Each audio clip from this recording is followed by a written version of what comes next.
RJ Charan. ఈ కుర్రోడు ఉన్నాడే అబ్బబ్బబ్బబ్బా! ఏమైనా ఎనర్జీయా, ఏమైనా స్పాంటేనిటీయా, అసలు ఏమైనా అసల మాట్లాడే తీరు గాని, ఆ కామెడీ గాని, ఆ టైమింగ్ గాని మెయిన్ అసలబ్బా! ఎంత మాట్లాడారంటే, ఆ పిల్లోడు ఉన్నంత సేపు అస్సలు ఒక్క నిమిషం కూడా బోర్ కొట్టలేదు. నేనైతే అలా నవ్వుకుంటూనే ఉన్నాను. తను మాట్లాడినంత వరకు. ఆ కాన్ఫిడెన్స్ గాని, ఆ టైమింగ్ గాని అసలు సూపర్. సూపర్ అంటే సూపర్. అండ్ జడ్జెస్ అయితే చాలా ఇంప్రెస్ అయ్యారు. చాలా నవ్వుకున్నారు. తను మాట్లాడే విధానాన్ని చూసి, తన టైమింగ్‌ని చూసి, ప్రతీది కూడా తను తన వైపే తిప్పుకున్నాడు. ఉన్న ఆ కొద్ది టైంని కూడా మొత్తం తన వైపే తిప్పుకున్నాడు. అసలు జడ్జెస్ అయితే ఫుల్ ఇంప్రెస్ అయ్యారు. అంత మాట్లాడాడు. తన కామెడీ టైమింగ్ అయితే అసలు చాలా బావుంది.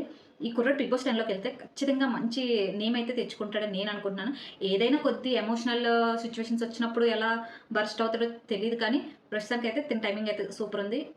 ముగ్గురు ముగ్గురు యునానిమస్‌గా గ్రీన్ ఫ్లాగ్స్ అయితే తనకిచ్చేసారు. ఇచ్చిన ప్రతీది కూడా చించి చించి పడేసాడనమాట. అంత బావుంది.